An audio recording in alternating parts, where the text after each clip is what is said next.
Hello, I'm Dan Rogers. Today we are here with Judd Campbell, who's running for mayor of the great city of Midland. Judd, welcome. Thank you, Dan. It's good to be here. Good to talk to you. Excited about Midland and what we can do to make it a Midland for Midlanders. We want to see things be as good for Midland as we can be and good for the people that live in Midland. That's really the goal, and so I'm excited about the opportunity to do it. Well, let's tell the voters a little bit about your background and how you ended up running for mayor, because it's my understanding you were involved in defeating the bond proposal in May, saving the taxpayers hundreds of millions of dollars, and that's kind of what gave you the bug. Am I right about that? Yeah, that's a big part of it for sure. So I'm a CPA. I'm married to a Midlander, for a third generation Midlander. I've been here in the Permian Basin for about 17 years and in Midland now for about 9 years.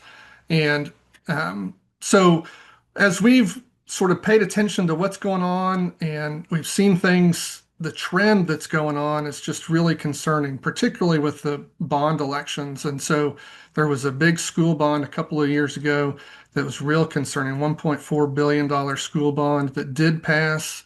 And then earlier this year, the Midland College brought up a $450 million bond for their campus. And so, which was really just an egregious waste of money. And it was pretty clear that that was the case. And so I was involved in working against that to protect the voters for this huge debt burden that was going to come if we went forward with that. And we were successful in preventing that from coming to fruition. And going through that process really got me more engaged with the city and seeing the things that were happening at the city. And the more questions I ask, the more concerns that I have. And we're on a really dangerous trajectory. I think our debt keeps going up. We're at almost $1 billion of city debt when you factor in interest, which is just an absurd amount for the city of Midland. Our budget has increased 30% since 2022, really an alarming trend also. Um, we are a vibrant city. There is a lot of economic activity here, and the reason for us to be increasing, we've been increasing taxes also over the last several years. And so as you see the debt go up, and you see the spending go up, and you see the taxes go up, and then you see what we're getting in return for that, that our infrastructure is worn down, that our safety, our public safety is not what it should be. Crime is not something that people are satisfied with or happy with right now. And we need to see things change. We need to have some real conservative values, somebody in leadership that is going to protect and represent the citizens of Midland. And we just haven't had that. And so that was a big motivator for me in joining the race and getting involved and campaigning and becoming mayor. So the only opponent you have is the current incumbent, is that right? That's right. So the current incumbent and me, that's right.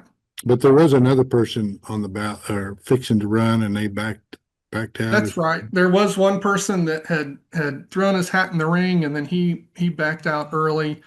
So he won't be on the ballot. It'll just be the two of us. So it'll be you and the incumbent mayor, but you're the first name on the ballot. Is that right? That's right. Well, hopefully that'll give people the idea that you're number one, right? That's right. That's a good spot to be in. Well, what do you think are the top, say, three issues that are affecting Midlanders? You probably already hit on them there. And then what do you plan to do about it for the vote? Well, yes, I sort of mentioned several of those. I mean, it really comes down to having a leader that represents the interests of the people that live here. So our economy is very much based in the oil and gas business, and so there are some big corporations and there's big money that's involved, and can get a lot of attention from our leaders because of the money that is available to them. And what that means is that we've seen our leadership really get distracted from the core principles of what our government should be doing, Mhm. keeping taxes low so that we can have an affordable place to live and public safety and quality of life for the people that live here. And so those are the things that we need to be focusing on. And so that's where the priorities are. We've seen things like we have an economic development corporation here in Midland. It's called the Midland Development Corporation that has given millions of dollars. In its lifetime, it's given out $200 million. 25% of that has gone to one project in particular that I'd like to talk about a little bit more that is illegal. It's filled with conflicts of interest and is really a bad financial investment for our city. And so we have to put a stop to those things. And so we've got to rein in spending. We've got to be really responsible with our spending. We are, as I mentioned earlier, we are a rich city and we can provide the things that Midlanders want and need without having to increase our debt and increase our spending. We just got to get that under control. Well, it seems to me the purpose of a city is to provide streets, infrastructure, water, sewer, trash, police, and fire, public safety. That's right. And that's it. Right. But what happens, and we see it all across Texas, I've heard them referred to as the profiteers, where they create these economic development corporations, which may have been an interesting or possibly a good idea 30 years ago. And then because they thought they could compete. But what they turned into is the opposite. They actually, in many cases, work to keep competition out because the business owners become the people running the EDC and they don't want competition from the outside, and they actually start to do the opposite of what they were intended. Do you see that in Midland? Precisely what we see in Midland is, we're picking winners and losers, right? And so it doesn't develop the economy. It doesn't grow the economy. It does just the opposite. So we pick one business that we're going to give money to, and that helps that business, but it's at the detriment of the other businesses. And any business that would look to come into Midland right now would come to Midland knowing that there's a possibility that the Economic Development Corporation in the city is going to fund their competitor at some point down the road and make things harder for them to do business. And why would you want to come and do business in a community like that? Yeah. Yeah. Like you said, if we're doing those core things, if we're doing taking care of infrastructure and we're taking care of police and fire and making this a good place to live, all of the economic development, well, that's naturally going to follow. When people like living here, want to live here, they're going to want to do business here and things are going to work out. We can do all of those other things. But if we're not taking care of those things first, then I don't care what kind of economic development you do, it's not going to work out the way you want to. Yeah, you're The right. conflicts of interest are particularly concerning.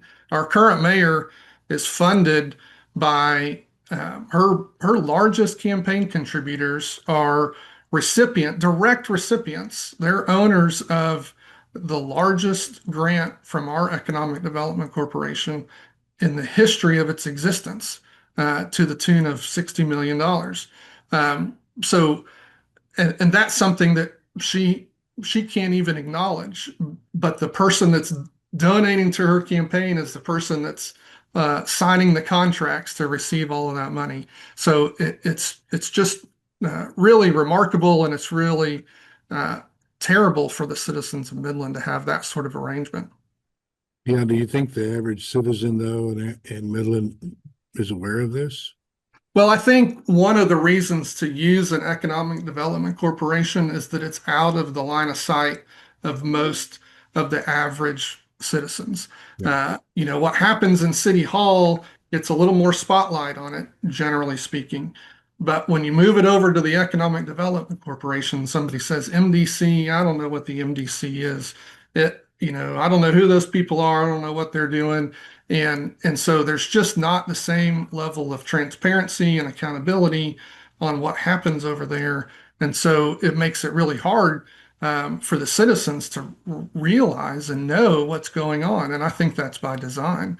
That's Sure. something that I want to see us change. We ought to be having, if we're going to have an economic development corporation doing these sorts of things, those meetings need to be in City Hall. There's no reason for us not to use council chambers to have those meetings where people can come and attend, hear what's going on, and speak their mind about that, and have those conversations out in the public. So many things with economic development happens in secret, in executive session, and then all that comes to the public is a contract, that has already been decided in secret.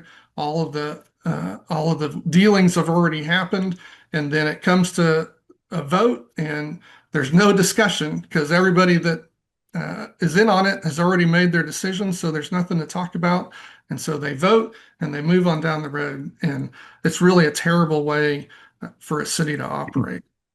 Now, it's my understanding that, and you used the C word earlier, conservative, but your opponent uses that word, but yet she's been endorsed, it's my understanding, by the Democratic leadership in Midland County, and even was endorsed by the No Kings rally organizers.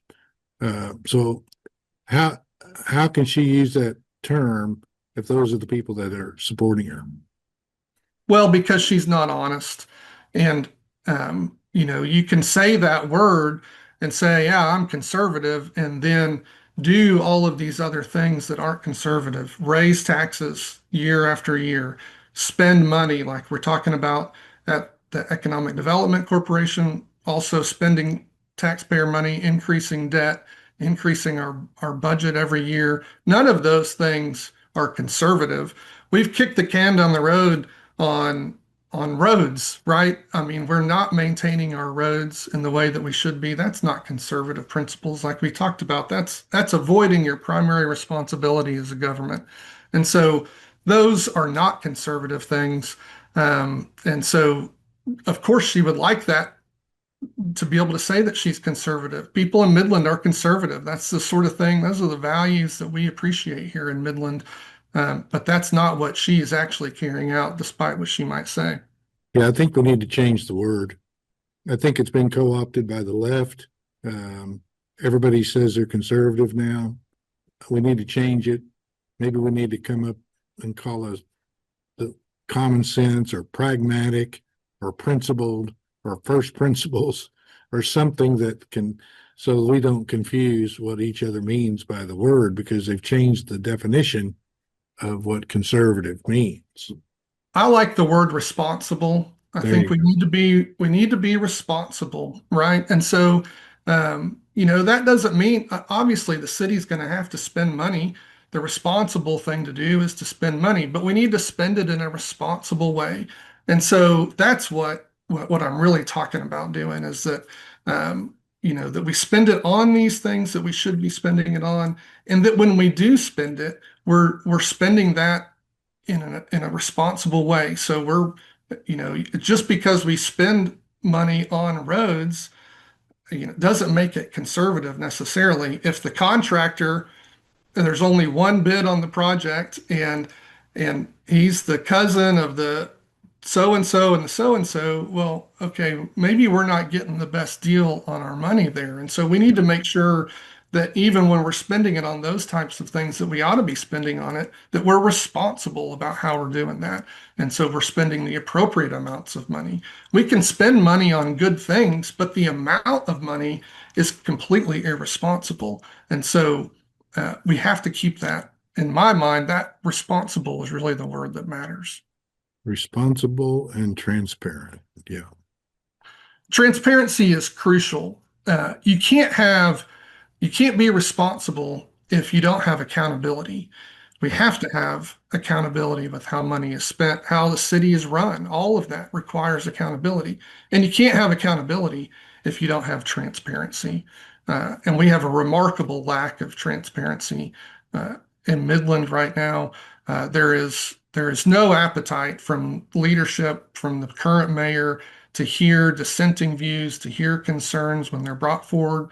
There is very much an attitude of keeping that silent. And we don't want to have bad publicity. We have, sort of this, uh, you may have heard toxic positivity, right? And I think that's a real thing that, we want to be nice and we want to be friendly with everybody. And so that means, well, we can't have any dissent. And one of the questions that's come up in the campaign is civility. And we need to have civil conversations. And it's a real concern of mine that we have people that will sit on the dais there at the city council and they will say things with a smile on their face and be really, really nice about it. And they're lying and misleading you about what they're doing. And that's not civility. That's not what we need out of our government. And blind unity is not civility either. We need to have honest and open conversations. And when we disagree about things, we need to be able to have those conversations in public. And we ought to be able to ask questions that are going to make you uncomfortable. And that's okay. That's okay if somebody doesn't like you. That's okay if somebody has concerns about what you're doing. And we need to be able to talk about those in public so that we can all know what's going on and we can have accountability about how the city's operating. Yeah, I think if people may not always agree, but if they know you're trying to do the right thing, that's okay. We shouldn't all agree. If we all agreed on everything, nothing would get done. So Well, we and need debate. nothing good will get done for sure. Yeah, I Uh, mean it's we need robust debate, honesty, and cut out the deceit. And exactly. there seems to be a lot of that going on. And speaking of transparency, it's my understanding that during your bond issue, you had the city code enforcement employees using city vehicles picking up the opposition's no signs. That's And exactly right. but nothing has anything ever come of that? Has anybody ever been held accountable? And there's been no accountability around that. And so, and and I personally had a couple of meetings with city officials about that. The story continued to change. We've never gotten a good explanation of what happened, and I think that's because they don't want us to know that it was intentional, that it was by design. And so they've come up with a lot of excuses. We have rogue employees. We have new people that didn't understand how things worked in Midland that directed that. At the end of the day, um, people just, for the people that were in charge, the people that should be accountable for that, stepped aside and avoided that accountability. They stonewalled us. And so we don't really know what happened. And the only reason that makes sense that they wouldn't tell us what happened is because they don't want us to know. And that sort of thing is just unacceptable. Well, that comes from the leadership at the top. I mean, I would think if I was the mayor and something like that happened on my watch, I'd want to get to the bottom of it. And if those were rogue employees, those employees would have been fired. Certainly, it's as serious as can be when you've got city employees going on to citizens' yards and taking anything out of their yard. But particularly when we're talking about a campaign, I mean, this is why we have a First Amendment, and so the city taking that sort of step is just is really unacceptable. And the mayor abdicating responsibility for that, the city manager abdicating responsibility for that on down, it is just unacceptable. Yeah. So you said you wanted to talk about a pet project with the EDC that's getting hundreds of millions of dollars. What is that project? So one of the projects that the MDC has done is to fund a luxury hotel in downtown Midland. The deal worked out. It's a $45 million um, cash grant to the hotel, to the owners of the hotel. Uh, and then, as I mentioned earlier, the owners of this hotel are also the largest contributors to the current mayor's campaign. Um, to the tune of tens of thousands of dollars. So not anything to sneeze at. And so they've gotten this $45 million in cash. They've also gotten a piece of land to build that hotel on that the city has spent $15 million to acquire, to demolish the building that was on it before, and to get that land prepared for the hotel. So $60 million from the MDC alone, all in on this project. The MDC has spent in its lifetime, which is about 25 years here in Midland, has spent about $200 million. So more than 25% of the funds ever spent out of the MDC has gone to this single project. This single project, which is illegal for our Midland Development Corporation to do. Our Midland Development Corporation is a Type A corporation, which under the laws of the state of Texas means it is designed to fund manufacturing and industrial projects. This hotel is obviously not a manufacturing or industrial project. It's nowhere near that. The state of Texas allows for a Type B Economic Development Corporation, which is designed to fund tourism and convention projects. Well, that's what this project would clearly fall under. For our corporation to do that, it would require a vote of the people. No vote was given, no vote was had. So this is clearly illegal. But beyond that, this project is an exorbitant amount of money. So $60 million from the MDC. The city has also thrown in tax abatements and hotel tax refunds that amount to about what they're projecting to be about $40 million. So all in, we're looking at about $100 million of taxpayer commitment to this project.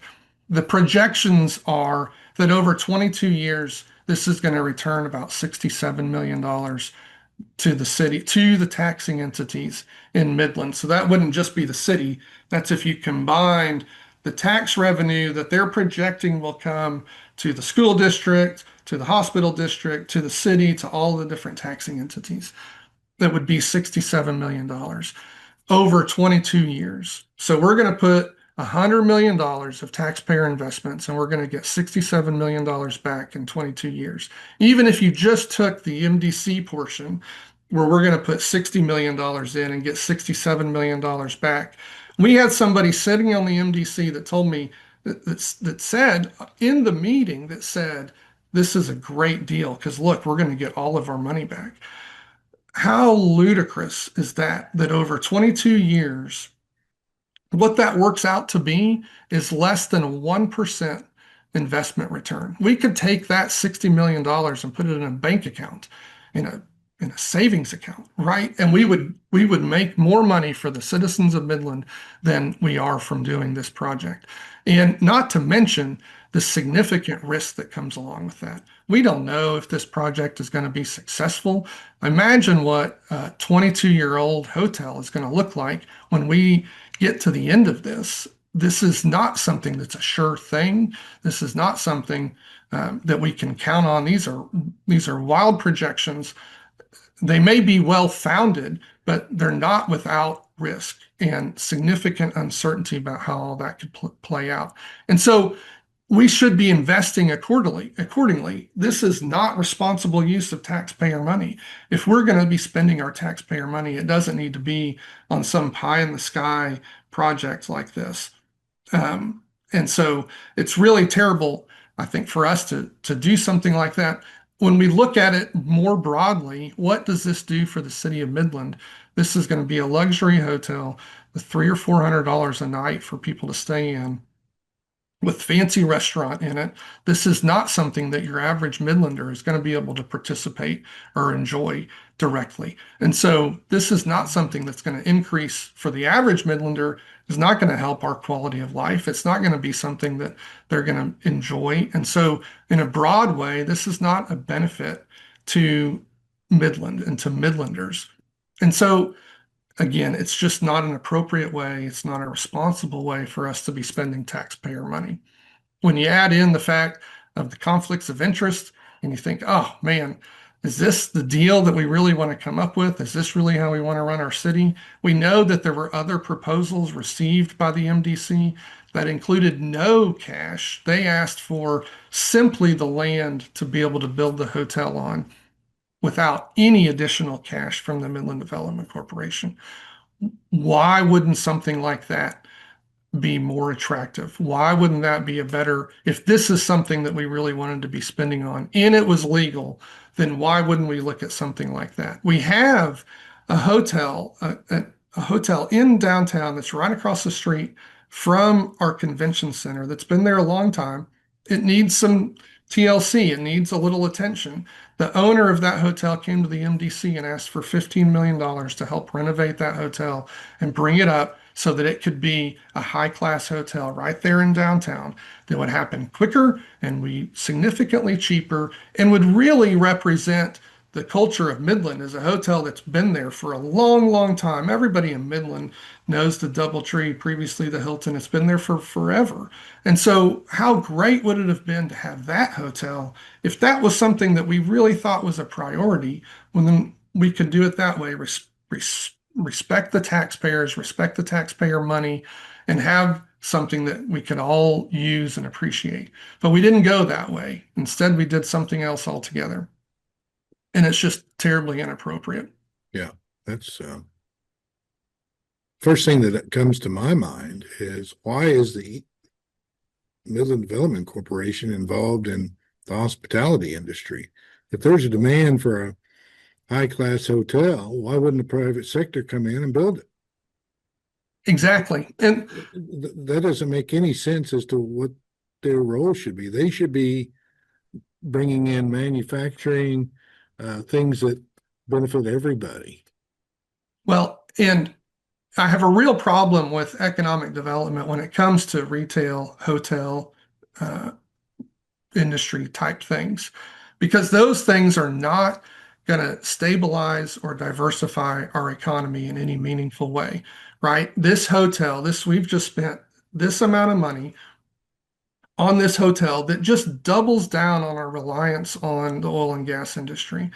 So one of the things that we would look for our economic development corporation to do would be to attract some industries that are independent of the oil and gas business, that wouldn't go through a downturn at the same time that we would see maybe a downturn in the oil and gas business, that would help us to maintain some stability in our economy. But a hotel like this, it just doubles down on that. Right now, the oil price goes down. Well, you're not spending $400 a night to stay at a hotel in downtown Midland. And so we've just exasperated our economic development problems. We haven't solved anything. Yeah, that's and then not only that, but then you're harming the guy that has the older hotel who can't afford to renovate it. So you're going to put him out of business. And it's exactly what happened. Yeah. So he did go out of business. He had to sell out.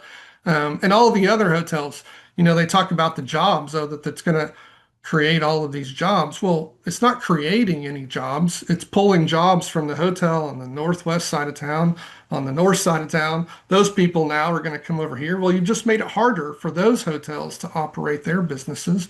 You haven't created any job. Nobody's moving to Midland to take a hotel job in downtown Midland. We haven't, you're not boosting the economy. You're not bringing high paying jobs because you've opened a hotel down there. So it really, it's not a good deal. Yeah, I don't know how these people end up in these positions, but to me, you need business people with experience that can understand these things, and maybe accountants, right, who understand the numbers. We had a situation in Amarillo where I had one of my bankers explain to this, and it was a very similar deal to what you're talking about. And he says, "Oh, it's not going to cost the taxpayers any money because they're going to use the hotel tax." I'm like, okay, where's the hotel tax go now? Well, it goes in the general fund. So there's going to be a massive void in that fund. How are you going to fill it? But he could not get that through his head. Mm-hmm. So there's just a lot of people that just don't have the the common sense that you need on some of these boards that are making really bad decisions. So you need a grown-up on there that's got some life experience, that understands numbers and understands a little bit about business. Well, you do, and you need that. But before that, you need somebody uh, that's going to do things the right way, that cares about doing things the right way. And so I think we've got people, our first problem is we have people in position that that's just not a priority for them. For whatever reason, they're under the influence that drives them away from doing the things and trying to do the things that are going to be good for Midland. But then beyond that, you have to have people that have the knowledge, skills, and experience to evaluate these, to make these sorts of decisions, to ask the right questions. I think, I'm a CPA. I don't know if I mentioned that earlier. I'm a CPA. I've been a CPA for almost 25 years. I now own my own practice, and I have the knowledge and skills and experience to be able to do this. Is the sort of thing I do, Yeah. is to look at the numbers, to be able to ask the right questions. I learned a long time ago, the smartest person in the room often is the one asking the most questions. And sometimes you think it's the other way around, right? You don't want to ask the question because you don't want to look like you don't know something. But when it comes to these deals, when it comes to accountability and transparency, it means that you have to ask the questions. And to ask good questions, you have to know what you're talking about. And we don't have that with our current mayor. We don't have somebody that understands that, understands what questions need to be asked. And so it would be really good for Midland to be able to have somebody in place that could do that and provide that accountability and that transparency. Well, it sounds like the story you're telling is not unique around Texas, and I don't know what got in the water, but all these the good old boy systems kind of run amok, and there is no transparency, and the taxpayers are left holding the bag, and the profiteers are getting wealthy. It costs 3 times as much to build a public school than a private school, and why is that? You know, but we could go on and on. And I think so. You got involved in the bond issue. You defeated it. You got the, the message out to the voters. Now you're going to get the message out as to why you're running. Is there anything else you want to tell the people as to why they should choose you over the current incumbent? There is, let me, um, so I think we really need leadership. One of the problems with the Midland College bond, I mentioned earlier, there was an MISD school district bond a couple of years ago Yeah. that was $1.4 billion. Um, as a result of that bond, we lost the oldest golf course we have in Midland, and a really beautiful place in Midland. And for anybody that's been to Midland, you know that green space and big, beautiful trees is not something that we have the luxury of having a lot of those. Yeah. This was a place that we had that. And as a result of that bond, the school district is going to build a school on that golf course, and we've lost that. And as a result of that, we've taken a hit on our quality of life here in Midland. And that was a big deal for a lot of Midlanders, even for people that maybe didn't play golf, maybe didn't participate there, but it's a beautiful place to have here in Midland. Yeah. But it Unique. was completely unavoidable.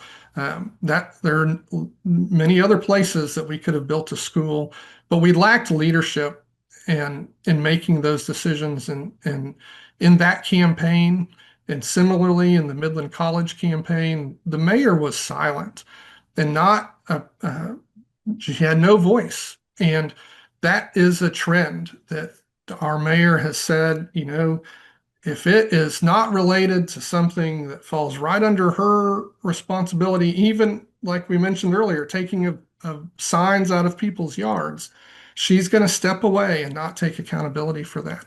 We need a leader that's going to take responsibility to represent Midlanders, whatever the issue might be. I can't make decisions as mayor for the school district, but I can make it known that this is going to be good or bad or whatever it is for the city of Midland and for the people that live here. And we can make that voice heard.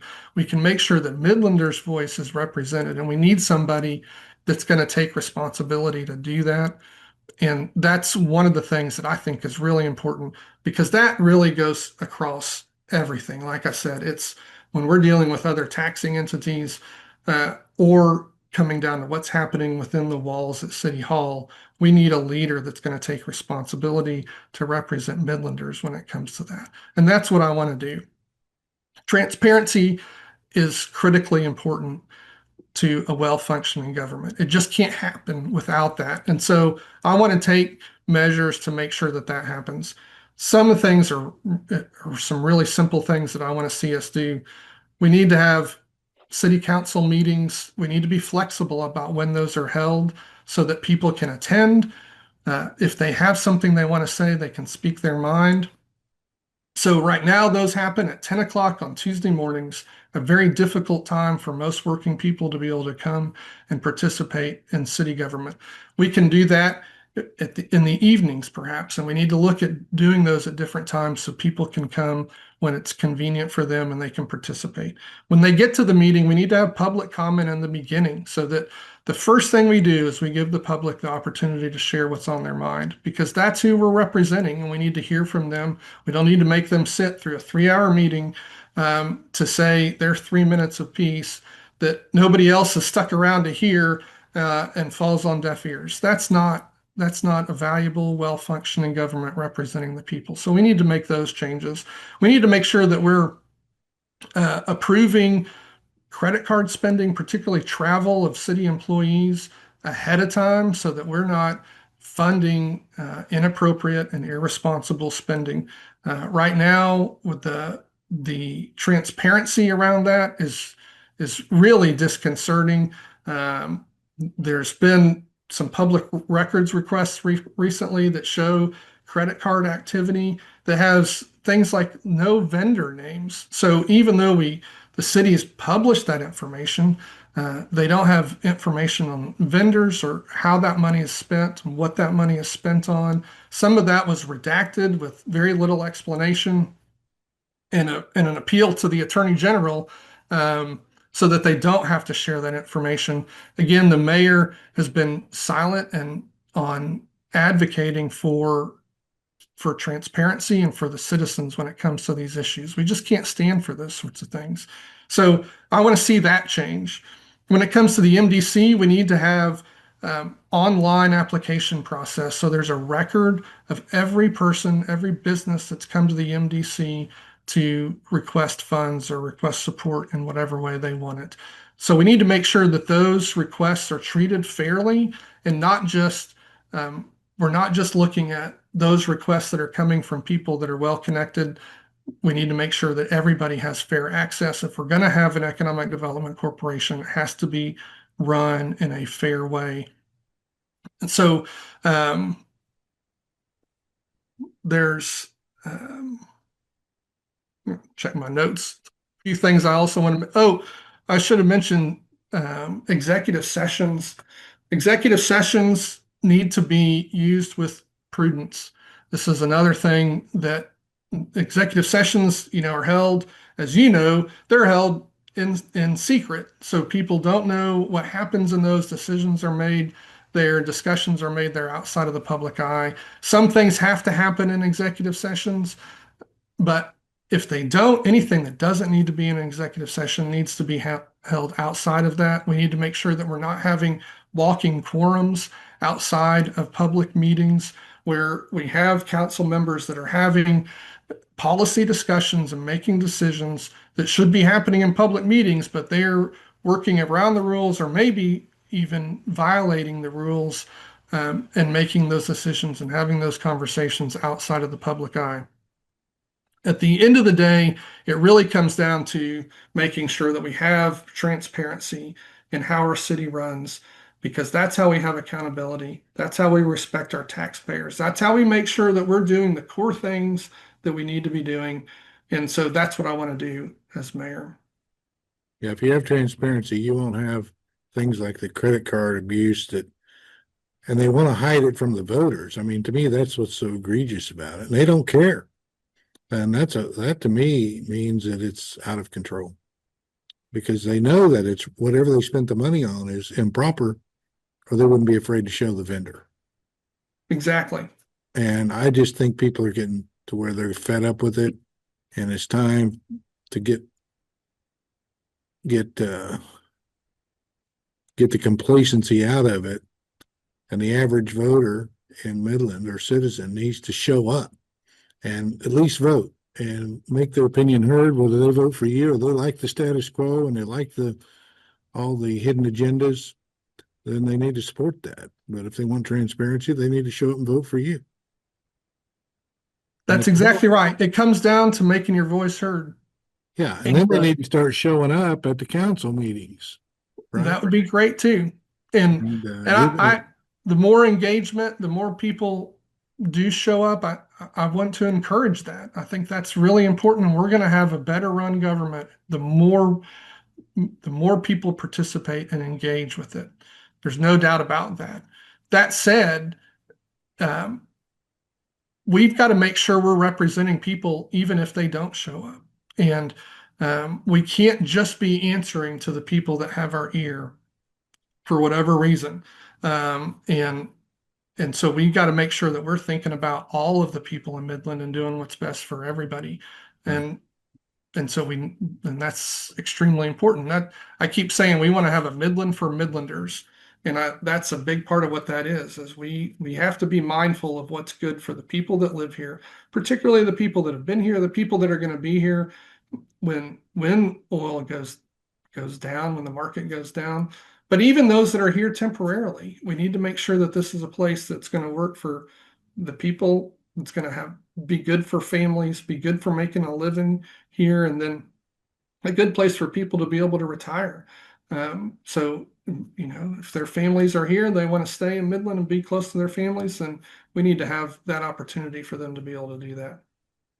All right. Well, early voting is going on when you see this, and election day is November the 4th. So you need to show up and vote either for the status quo or for Judge Judd Campbell, who wants to make Midland great again. That's right.